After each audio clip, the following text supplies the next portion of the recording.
नमस्कार दोस्तों, स्वागत है आपका एक बार फिर से आपके चैनल फार्मेसी पॉइंट में। तो दोस्तों आज हम फिर से हॉस्पिटल एंड क्लिनिकल फार्मेसी के मल्टीपल चॉइस क्वेश्चन करने वाले हैं। तो दोस्तों अब इसके बाद एक और वीडियो शाम को आएगी 7 बजे हॉस्पिटल एंड क्लिनिकल फार्मेसी की। और दोस्तों इसी के साथ जो आपका हॉस्पिटल और क्लिनिकल फार्मेसी का सब्जेक्ट है डिप्लोमा फार्मेसी का, ये आपका सिलेबस कंप्लीट हो जाएगा। तो चलिए दोस्तों, आज हमने जो चैप्टर इसमें शामिल किए हैं उसको हम देख लेते हैं। तो दोस्तों इसके पहले क्लिनिकल फार्मेसी की पार्ट 1 और पार्ट 2 वीडियो आ चुकी है और ये पार्ट 3 वीडियो है। और इसके अलावा जिन भी दोस्तों ने इस चैनल को दोस्तों पहली बार सब्सक्राइब किया है, तो वो प्लेलिस्ट में जाकर सभी वीडियो को देख सकते हैं सब्जेक्ट वाइज। वहाँ पर आपको सभी सब्जेक्ट के टॉप मल्टीपल चॉइस क्वेश्चन आपको देखने को मिल जाएंगे। तो चलिए दोस्तों, वीडियो को शुरू कर लेते हैं। उससे पहले आप इस वीडियो को लाइक अवश्य कर दें।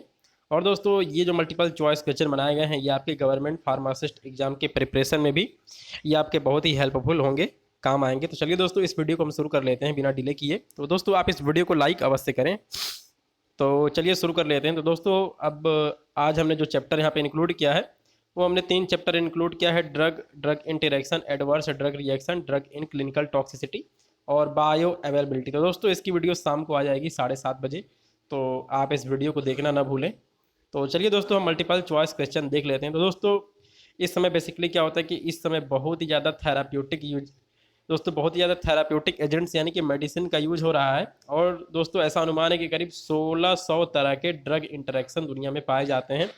और दोस्तों जो इसकी वजह होती है कि जो भी पेशेंट हैं या फिर दोस्तों कोई भी हो गया, वो लोग बिना डॉक्टर की एडवाइस या फिर फार्मासिस्ट की एडवाइस के दोस्तों वो मेडिसिन को बाई करते हैं और दोस्तों उसका कंजप्शन करते हैं, जिसकी वजह से ड्रग रिएक्शन दोस्तों होता है। तो दोस्तों आपको सिंपली पता चल गया होगा कि ड्रग रिएक्शन का मतलब क्या होता है। तो आपको यहाँ बताना है कि ड्रग रिएक्शन में भी, जी हाँ दोस्तों, जो हमारा ड्रग रिएक्शन है ये हमारे लिए बेनिफिशियल यानी कि फ़ायदेमंद भी हो सकता है और हार्मफुल यानी कि नुकसानदेह भी हो सकता है। तो दोस्तों जो हमारे यहाँ पे सही ऑप्शन है वो है बोथ 1 एंड 2, यानी कि ड्रग रिएक्शन में भी बेनिफिशियल एंड हार्मफुल। तो चलिए अब इसके बाद क्वेश्चन नंबर 2 देख लेते हैं। तो दोस्तों ये आपका बहुत ही इंपॉर्टेंट क्वेश्चन है और बेसिकली जो यहाँ पर क्वेश्चन पूछे गए हैं दोस्तों, ये आपके फार्माकोलॉजी में भी दिए गए हैं। तो when effect of one drug is reduce by another drug, this is known as. या दोस्तों हमने कोई ड्रग दिया ए, उसके बाद बी ड्रग दिया, लेकिन दोस्तों उससे क्या हुआ कि बी ड्रग देने के बाद जो हमारी ए ड्रग थी उसका रिएक्शन जो था वो कम हो गया। तो दोस्तों हम इसको क्या बोलते हैं, तो आप यहाँ पर ऑप्शन देख सकते हैं, एंटागोनिज्म, सिनर्जियम और यहाँ पर accumulation and all of the above. तो दोस्तों आप इसका आंसर कमेंट बॉक्स में कमेंट करके बताएं। तो जो हमारा यहाँ पे सही आंसर है वो है एंटागोनिज्म, यानी कि when effect of one drug is reduce by another drug, this is known as antagonism. तो चलिए अगला सवाल देख लेते हैं। तो हमारे सामने क्वेश्चन नंबर 3 आ चुका है कि when two drug are given together and the two drug produce combined equal effect is known as. जी दोस्तों हमने कोई 2 ड्रग लिया जैसे ए प्लस बी, और दोस्तों ए प्लस बी दोनों ड्रग ने मिलकर एक कंबाइन इफेक्ट शो किया, यानी कि 1 + 1 दोस्तों 2 हुआ, ये 3 नहीं हुआ। तो दोस्तों इस कंडीशन को हम क्या बोलते हैं, तो आप इसका आंसर कमेंट बॉक्स में कमेंट करके बताएं। तो दोस्तों हम इसको बोलते हैं एडिटिव इफेक्ट। तो दोस्तों आपको पता चल गया होगा कि what is additive effect. When two drugs are given together and the two drugs produce combine equal effect, then it is known as additive effect. तो चलिए अगला सवाल देख लेते हैं। तो हमारे सामने क्वेश्चन नंबर 4 आ चुका है और इसके अंदर पूछा है कि when two drugs are use together then combined effect is more than equal to one drug, this is known as. तो दोस्तों इसमें फिर से ए प्लस बी ड्रग दोनों हमने साथ में दिया, लेकिन दोस्तों यहाँ पे क्या हुआ कि जैसे 1 + 1 हमने 2 ड्रग दिया, लेकिन दोस्तों यहाँ पर 2 नहीं हुआ, यहाँ पर 3 हो गया, यानी कि जो फार्माकोलॉजिकल एक्शन शो होना चाहिए था उससे ज़्यादा फार्माकोलॉजिकल एक्शन हमें देखने को मिला। तो दोस्तों इस कंडीशन को हम क्या कहते हैं, तो आप इसका आंसर कमेंट बॉक्स में कमेंट करके बताएं। तो दोस्तों इसको हम बोलते हैं सिनर्जिज्म बोलते हैं। तो आप इस बात को याद रखेंगे कि जहाँ पर आपको फार्माकोलॉजिकल एक्शन ज़्यादा देखने को मिलता है, मोर देन इक्वल मिलता है, तो उसको हम बोलते हैं सिनर्जिज्म। और अगर दोस्तों अगर इक्वल टू मिलता है तो उसे हम बोलते हैं एडिटिव इफेक्ट। तो चलिए अगला सवाल देख लेते हैं। तो हमारे सामने क्वेश्चन नंबर 5 आ चुका है और इसके अंदर दोस्तों पूछा है कि एग्जाम्पल ऑफ एडिटिव इफेक्ट। यहाँ दोस्तों अब जैसे मैंने आपको यहाँ पर एडिटिव इफेक्ट के बारे में बताया है, तो यहाँ पर आपको बताना है कि एग्जाम्पल ऑफ एडिटिव इफेक्ट। तो दोस्तों जब हम कॉम्बिनेशन ऑफ बीटा ब्लॉकर्स और थाई एजाइड, यानी कि दोस्तों जो भी हाइपरटेंशन के पेशेंट होते हैं उनको हम दोस्तों एम्लोडाइपिन प्लस हाइड्रोक्लोरथाईएजाइड नामक कॉम्बिनेशन देते हैं। तो दोस्तों ये आपका एडेटिव इफेक्ट का एग्जांपल है कि अगर हम बीटा ब्लॉकर के साथ में थाईएजाइड देंगे, और दोस्तों ये थाईएजाइड क्या होते हैं, ये बेसिकली डायूरेटिक्स ड्रग्स होती हैं। तो अगर इनका दोस्तों अगर इनका हम कॉम्बिनेशन देंगे तो जो हमारा हाइपरटेंशन है वो बेहतर तरीके से कम होगा, और जो हमने ड्रग्स दिया है, कॉम्बिनेशन ड्रग दिया है, उसका फायदा ज़्यादा होगा। और यहाँ पे दोस्तों दिया है कि ट्राईमेथोप्रिम और सल्फोनामाइड। तो दोस्तों ट्राईमेथोप्रिम और सल्फोनामाइड का जो कॉम्बिनेशन है ये बेसिकली सिनर्जिज्म इफेक्ट होता है।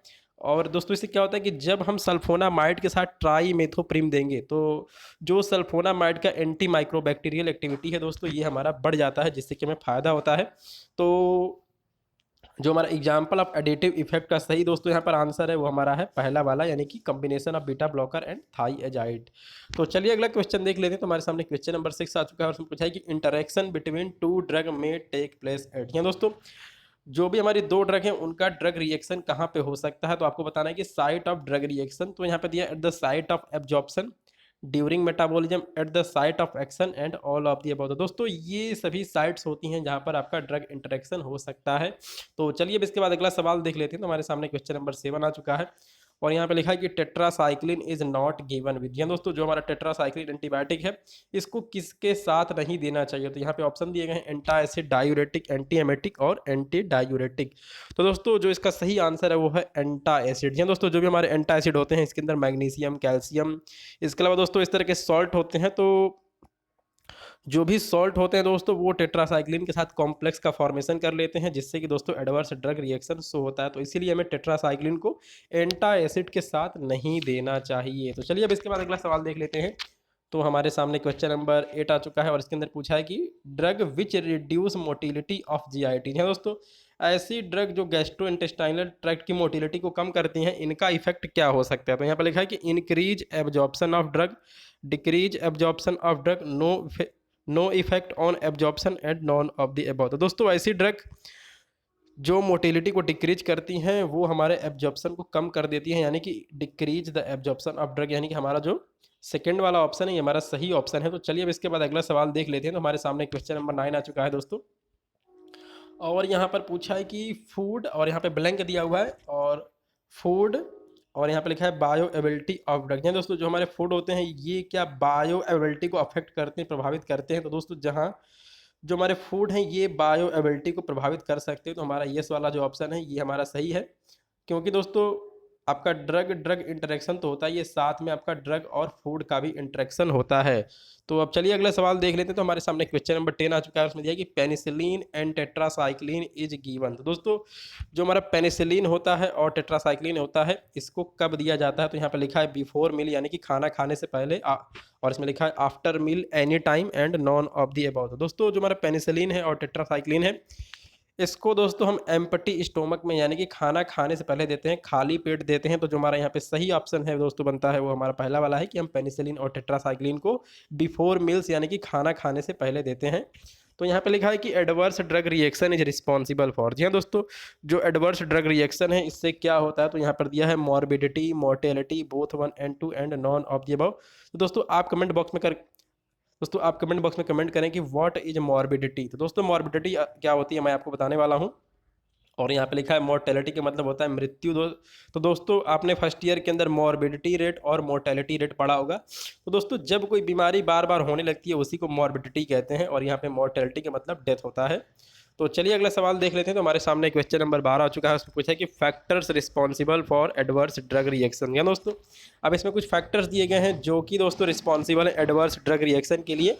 तो यहाँ पे लिखा है age, gender, genetic disorder and all of the above. तो दोस्तों वैसे तो बहुत सारे फैक्टर्स होते हैं जो दोस्तों जो एडवर्स ड्रग रिएक्शन को अफेक्ट करते हैं, लेकिन यहाँ पे दिया है एज दिया है। जी हाँ दोस्तों कोई भी मेडिसिन छोटे बच्चों को नहीं दी जा सकती है जो 5 से 6 साल के होते हैं। और दोस्तों क्योंकि उनके अंदर जो भी उनका फिजियोलॉजी सिस्टम है दोस्तों वो उतना स्ट्रांग नहीं होता है कि जो भी ड्रग है उसको वो बायो ट्रांसफॉर्मेशन कर सके, मेटाबॉलिज्म कर सके, एक्सक्रीशन कर सके। तो दोस्तों इसलिए यहाँ पर एज भी एक डिपेंड करता है, और यहाँ पे जेंडर लिखा है और जेनेटिक डिसऑर्डर लिखा है। तो दोस्तों ये सभी फैक्टर रिस्पॉन्सिबल होते हैं एडवर्स ड्रग रिएक्शन के लिए। तो हमारा ऑल ऑफ दी अबव का जो ऑप्शन है हमारा सही ऑप्शन है। तो अब चलिए इसके बाद अगला सवाल देख लेते हैं। तो हमारे सामने क्वेश्चन नंबर 13 आ चुका है और इसके अंदर लिखा है कि drug induce disease is called. जी हाँ दोस्तों जैसे आप कोई ड्रग यानी कि मेडिसिन ए ले रहे हैं किसी बीमारी से ठीक होने के लिए जिसका नाम है बी, लेकिन दोस्तों क्या हुआ कि आपने वो मेडिसिन लिया, आपने वो मेडिसिन दोस्तों कंज्यूम किया, लेकिन दोस्तों आपको पहले बी बीमारी थी, वो बीमारी दोस्तों आपकी ठीक हो गई, लेकिन आपको सी बीमारी हो गई। तो दोस्तों इसी को क्या कहते हैं यहाँ पर पूछा गया है। तो यहाँ पर लिखा है कि एट्राजोनिक, टेट्राजोनिक, और यहाँ पर लिखा है congenital and none of the above. तो दोस्तों ड्रग इंड्यूस्ड डिजीज को हम बोलते हैं एट्राजेनिक डिजीज। तो आप इस बात को याद रखेंगे कि drug induced disease is also called iatrogenic disease. तो चलिए अगला सवाल देख लेते हैं जो कि बहुत इंपॉर्टेंट है। तो इसने पूछा है कि agents that produce fetal abnormalities in pregnant lady is called. यहाँ दोस्तों जो भी फीटस होता है, दोस्तों जो भी फीटस होता है प्रेग्नेंट, दोस्तों प्रेग्नेंट लेडी के अंदर, उनके अंदर अगर फीटल एबनॉर्मेलिटीज हो सकती है, जी हाँ दोस्तों, जो भी बच्चा होने वाला है उसके पैर हाथ खराब हो सकते हैं, उसके अंदर कोई डिफॉर्मेलिटीज आ सकती है। तो दोस्तों इसको हम क्या कहते हैं, तो यहाँ पे दिया है कि एट्राजोनिक, एंटागोनिज्म और टेराटोजेनिसिटी। तो दोस्तों इसको बोलते हैं टेराटोजेनिसिटी। तो चलिए अब अगला सवाल देख लेते हैं। तो हमारे सामने क्वेश्चन नंबर 15 आ चुका है और इसके अंदर पूछा कि टेराटोजेनिक ड्रग्स इज। तो दोस्तों ये भी बहुत इंपॉर्टेंट क्वेश्चन है और आप इस बात को याद रखेंगे। तो इसका आंसर क्या है, आप कमेंट बॉक्स में कमेंट जरूर करें कि इसका आंसर दोस्तों क्या होने वाला है। तो यहाँ पर लिखा है कि टेराटोजेनिक ड्रग। तो दोस्तों जो थालिडोमाइड होता है ये टेराटोजेनिक ड्रग होता है, यानी कि ये डिफॉर्मेलिटीज प्रोड्यूस करता है, deformities of foetus in pregnant lady. और यहाँ पे बाकी ऑप्शन देंगे बीटा ब्लॉकर, एड्रीनर्जिक, कोलिनर्जिक, इनका कोई मतलब नहीं है यहाँ पे। तो जो हमारा यहाँ पे सही ऑप्शन है वो है टेराटोजेनिक ड्रग। तो चलिए अगला सवाल देख लेते हैं।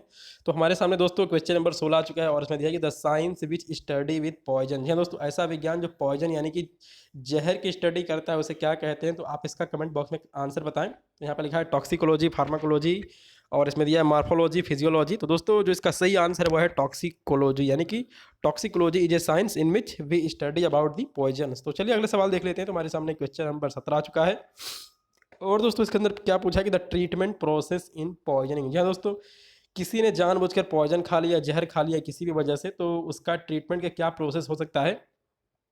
तो दोस्तों जब आप हॉस्पिटल हम प्रैक्टिस करेंगे दोस्तों, आप डिस्ट्रिक्ट हॉस्पिटल के अंदर या फिर किसी बड़े हॉस्पिटल के अंदर, तो दोस्तों वहाँ पे आपको डेली पॉइजनिंग के केस देखने को मिलेंगे कि दोस्तों किसी ने जहर खा लिया है। तो दोस्तों वहाँ पर क्या होता है कि जो भी पॉइजनिंग का केस होता है उसके अंदर हमारी पहली प्रायोरिटी होती है कि मेंटेन रिस्पायरेशन एंड सर्कुलेशन। यहाँ दोस्तों जो भी हमारा पेशेंट है उसका रिस्पायरेशन यानी कि सांस उसकी चलती रहे और उसका सर्कुलेशन होता रहे, यानी कि जो उसका हार्ट है वो पंप करता रहे ब्लड को।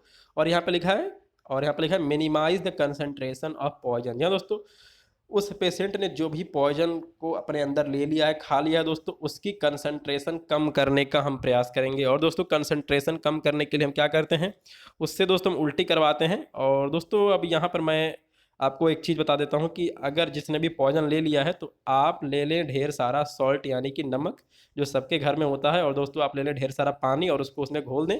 तो दोस्तों ये आपका एमेटिक बन जाएगा, यानी कि उसको उल्टी आने लगेगी अगर ये चीज़ें खाएगा। और दोस्तों जो उसका स्टोमक के अंदर पॉइजन होगा वो सभी बाहर आ जाएगा। तो यहाँ पे लिखा है कि reduce pharmacological and toxicological effect of poison. जी हाँ दोस्तों, जो भी पॉइजन है उसका फार्माकोलॉजिकल और टॉक्सिकोलॉजिकल इफेक्ट को कैसे कम किया जाए दोस्तों, ये भी हमारी प्रायोरिटी होती है। तो दोस्तों पॉइजनिंग के केस में हम इन 3 बातों का ध्यान रखते हैं कि मेंटेन रिस्पायरेशन एंड सर्कुलेशन, इसके अलावा minimise the concentration of poison और reduce pharmacological and toxicological effect of poison. तो चलिए दोस्तों इसके बाद अगला सवाल देख लेते हैं। तो जो हमारा यहाँ पे सही आंसर है वो है ऑल ऑफ द अबव का।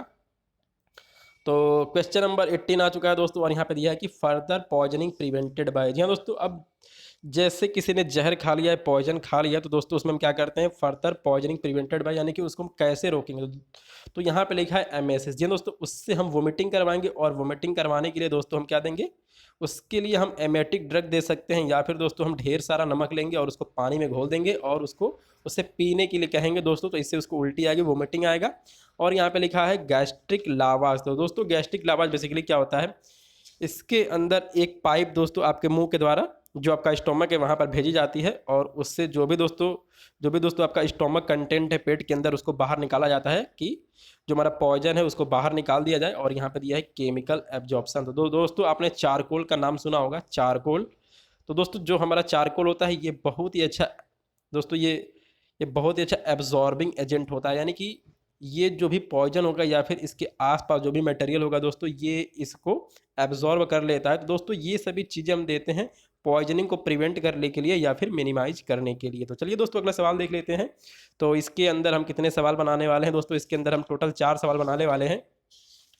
तो यहाँ पे लिखा है कि antidote of acetaminophen poisoning is. तो दोस्तों मैंने ये क्वेश्चन आपको पहले भी आपको करवा दिया है। तो यहाँ पे लिखा है कि एसिटामिनोफेन पॉइजनिंग। तो दोस्तों आप एसिटामिनोफेन को दूसरा इसका नेम क्या है ये आप कमेंट बॉक्स में करके बताएं। तो दोस्तों जो हमारा एसिटामिनोफेन है इसको हम पैरासीटामोल भी कहते हैं। तो अगर यहाँ पे लिखा रहता है कि antidote of paracetamol poisoning is, जी हाँ दोस्तों, अगर किसी को पैरासीटामोल पॉइजनिंग हो गई है तो उसको हम करेक्ट करने के लिए, ठीक करने के लिए क्या देंगे। तो यहाँ पे कुछ ऑप्शन दिए गए हैं, एसिटाइल सिस्टीन, एट्रोपिन, और यहाँ पे दिया है आयरन पॉइजनिंग और लेड पॉइजनिंग। तो दोस्तों यहाँ पर हम टोटल 4 क्वेश्चन करने वाले हैं। तो दोस्तों जो हमारा एसिटाइल सिस्टीन है इसको हम देते हैं एसिटामिनोफेन पॉइजनिंग के अंदर। और यहाँ पे दोस्तों एट्रोपिन लिखा होता है। तो दोस्तों हम एट्रोपिन को किसके, दोस्तों ये है जो हमारा एंट्रोपिन है ये किसका एंटीडोट होता है आपको ये बताना है। और यहाँ पे दिया है आयरन पॉइजनिंग, और यहाँ पे क्या दिया है, और यहाँ पे दिया है लेड पॉइजनिंग। तो दोस्तों जो हमारा लेड पॉइजनिंग है इसके अंदर हम ठीक करने के लिए इसको क्या देते हैं, इसके दोस्तों जो इसका एंटीडोट होता है वो होता है कैल्शियम EDTA। तो दोस्तों आप इसको नेट पे देख लेंगे या फिर अपनी बुक के अंदर देख लेंगे कि लेड पॉइजनिंग के अंदर हम कैल्शियम और EDTA का कॉम्बिनेशन यूज करते हैं। और यहाँ पे क्या दिया दोस्तों, अब इसमें दिया है कि आयरन पॉइजनिंग। तो दोस्तों जहाँ पे हमारा आयरन पॉइजनिंग होता है इसका एंटीडोट क्या होता है, उसका नाम है डेस्फेरोक्सिम। तो आप डेस्फेरोक्सिम आज को लिख लेंगे DESFEROXIME। तो दोस्तों आप इसको अपने बुक में देख लेंगे या फिर नेट पे देख लेंगे कि अगर आयरन पॉइजनिंग हमें होती है तो उसका एंटीडोट क्या है। तो उसका एंटीडोट है डेस्फेरोक्सिम। और यहाँ पर दिया है एट्रोपिन। जी दोस्तों अगर एट्रोपिन की पॉइजनिंग हो जाती है तो दोस्तों इसमें हम देंगे एंटीकोलिन एस्टरेज यानी कि ऑर्गेनोफॉस्फोरस कंपाउंड देंगे। तो दोस्तों इस तरह हमारा सब एंटीडोट का क्वेश्चन हो चुका है। तो चलिए अब अगला सवाल देख लेते हैं। तो यहाँ पे पूछा है कि एंटीडोट ऑफ मॉर्फिन और नार्कोटिक पॉइजनिंग। जी हाँ दोस्तों ये बहुत इंपॉर्टेंट है कि अगर मॉर्फिन का या फिर नार्कोटिक ड्रग्स का पॉइजनिंग होता है तो हम उसमें एंटीडोट के रूप में क्या देते हैं। तो दोस्तों हम यहाँ पर देते हैं नैलैक्सोन देते हैं, ये हमारा एंटीडोट ऑफ मॉर्फिन होता है। बाकी यहाँ पर दिया है डेस्फेरियोक्सिम। तो जो हमारा डेस्फेरियोक्सिम है दोस्तों ये हमारा आयरन पॉइजनिंग में इसको हम देते हैं आयरन पॉइजनिंग। और यहाँ पे लिखा है डाईमरकैप्रोल। तो दोस्तों डाईमरकैप्रोल को हम किस में देते हैं, अगर हमें आर्सेनिक की पॉइजनिंग हो गई है, गोल्ड मर्करी की पॉइजनिंग हो गई है तो उसके अंदर हम डाईमरकैप्रोल का यूज करते हैं। और अगर हमें दोस्तों ऑर्गेनोफॉस्फोरस पॉइजनिंग हो गई है तो दोस्तों हम क्या यूज करेंगे, इसके अंदर हम एट्रोपिन यूज करते हैं, और जिसमें कि हमारा क्या आता है प्रालिडॉक्सिम और डैम, हमने आपको बताया था आपका फार्माकोलॉजी वाले चैप्टर के अंदर। तो दोस्तों आपको ये वीडियो कैसी लगी, आप इस वीडियो को लाइक करें, चैनल को सब्सक्राइब करें। और दोस्तों इसके बाद केवल अब एक चैप्टर बचा हुआ है जिसकी वीडियो आपको शाम को देखने को मिलेगी। तो दोस्तों आपका ये वीडियो देखने के लिए धन्यवाद। जय हिंद।